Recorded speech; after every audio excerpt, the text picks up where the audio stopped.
All right, guys. So I haven't been doing a lot of content here lately. Still kind of new to the channel, doing videos, but I'm gonna try to start doing some more, especially once you figure out what I have going on now. So the last couple months has been pretty busy for me at the shop, as well as my full-time career.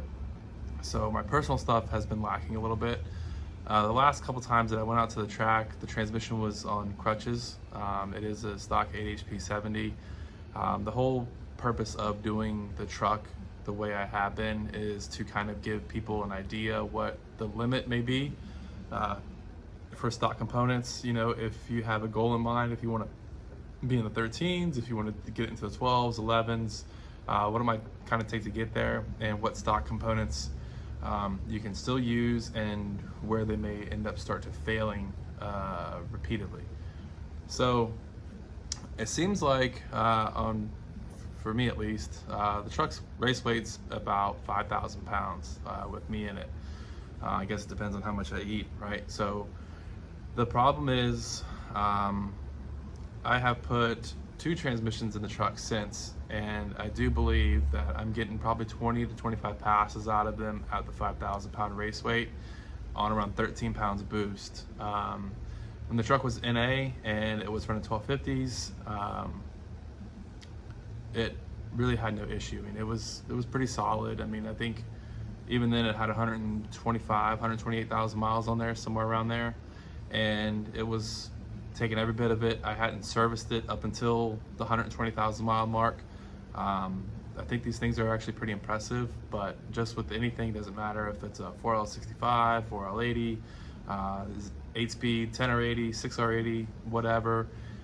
When you try to start moving a lot of weight pretty fast, things just don't like it, just the way it is. So what happened the other night is I did blow the truck up. It lasted a lot longer than I thought it would. And going into this, everybody's like, oh, you can only do 5 pounds. You know, anything over 5 pounds, you're gonna blow it up. So the truck originally saw probably, I think it was about 14 pounds and 22 degrees of timing out here on what I call Test Hit Road, outside my shop. And the truck felt amazing. When I say it felt amazing, I can't even begin to tell you the smile and how it went from here to here, probably back around a couple times, and I did not want to take it back down from that power, but it was not safe. 22 degrees and 14 pounds is a lot of pressure on top of that piston that's stock.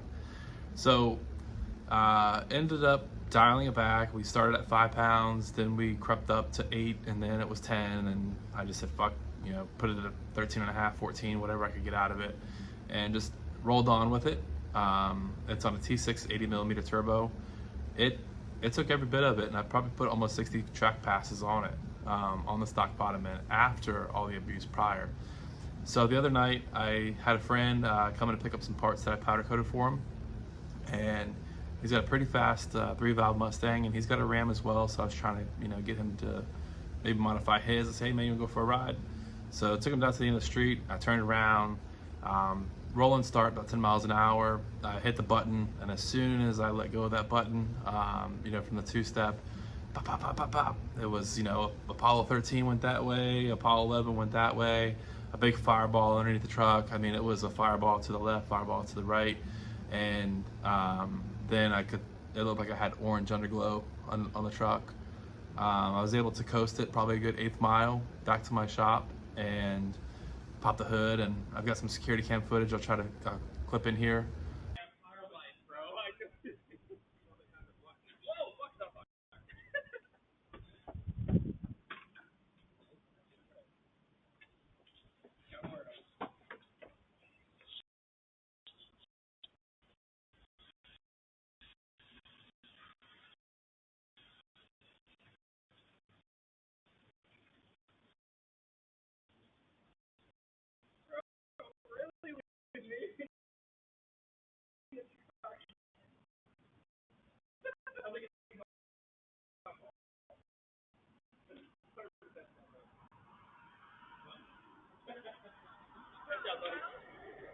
You can see the truck was on fire. It wasn't a big fire, but the header wrap was on fire, and I was able to get it out.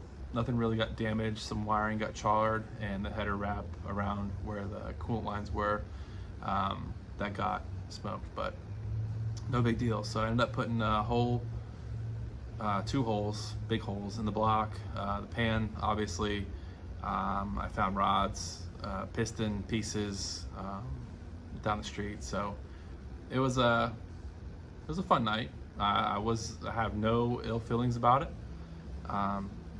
It's just part of racing, you know. And if you're not willing to go to war and shoot your gun, you know, don't sign up for this game. You know what I mean? It's expensive.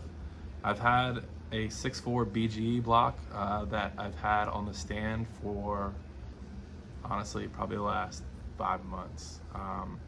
Haven't done anything with it because I haven't had a need to do anything with it. However, now it's time to start. So I've got Racetech pistons. I have Molnar rods. I got that from Flying Ryan Performance.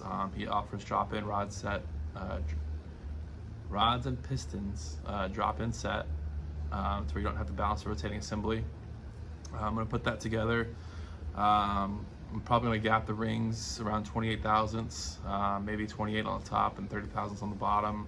I haven't solidified it 100% yet, but based on the bore of the engine and that, I'm gonna probably set it up for a race application. That's probably where I'll end up going with it. I have a high ram for it. I've got a custom cam that Andrew, my tuner from Wizard of Tuning, has designed for it. I was going to use OEM Hellcat lifters, however I'm going to the Johnson 2326s. I think that's going to be a better fit for the cam since I'm doing an aggressive low profile. I'm really going to try to make some jam with this thing. I have 1000cc injectors in it now. I'm going to get rid of those.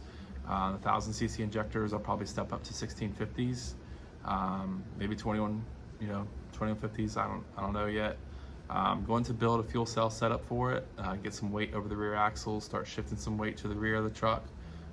Really try and get this thing to start hooking up better and being able to load it up out the hole. Part of that being, not only was the engine blown up, but the transmission, like I said, was on crutches. So I have a Alto G3 kit to put in the transmission of my choice. I have 3 of them laying around now. I'm going to pick the best unit to go through and put it all together, and then I'm going to modify the valve body. I ordered some tooling to ream the valve bores bigger, but those tools are on back order, so I'm just going to go with the zip kit. And I have a test plate, a vacuum test plate that I ordered that I can actually test the valve body to make sure that it is not leaking, which is a common problem with these. So along with that, I'll just take you around, show you a couple things, and I'll start making videos as I go along. So this is the 6.4 block that I'm using.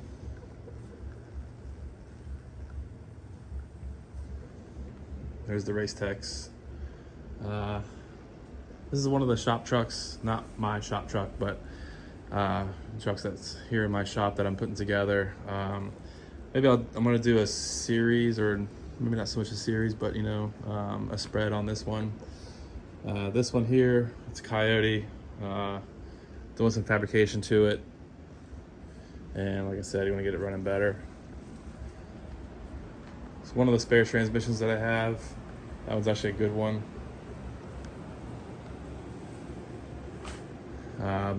To the right, that's an LT1 out of a Camaro that needs to be rebuilt. The one that's right there in the bag, that's a Thompson short block 6 liter for Taffy here. And then the other one is an LSA that I just put the heads on today. Start getting it ready to go. It's for a Cadillac CTS-V. Then here I have a lot of the ram parts, the Molnar rods. I've got Manton springs, the heads, the high ram, all that good stuff. So this is one of the transmissions that I tore apart. The very first one, to kind of look and see what was going on. Valve body was definitely leaking by, dragging the clutches. There's that. And I did see an apply piston was messed up. So that is a potential core unit. And I'll take you to the other shop. All right, so here's the other shop. Here's the Ram. So this is the short block from it. That piston is just missing. That one's in there crooked. This is the worst hole, but as you see, it goes clear through as well on the other side. So it's pretty good carnage, but honestly, I mean, I hate to say it, but I like that. That was a good hole. So I've got some bigger plans for this. I'm selling things I don't need anymore, and then it's pretty empty. I'm gonna end up cleaning the engine bay up, relocate some things, trim some weight, and start moving some things around as well. Get this truck to work better, like I was mentioning, and go from there. So there's some more parts, and that's the Corvette. I am going to do a road course build on this. It was twin turbo and supercharged prior, making over 1100, and it just became not fun anymore. So I'm putting the car back to where it should be, which is on the road course, and hopefully that'll be done soon-ish. Now that the Ram's taken over, kind of. So over the next week or so, I will make a video or two. Maybe if it's not every week, it's going to be every other week. And I will bring you guys along the way, show you where I'm at, what I got, what has changed, what's maybe going to go in or I'm going to take out as far as weight goes, and kind of where I might relocate things. I do have scales, so I will scale the truck along the way and see what I've gotten out and where it's going to end up landing projected. All right, see you guys on the next one.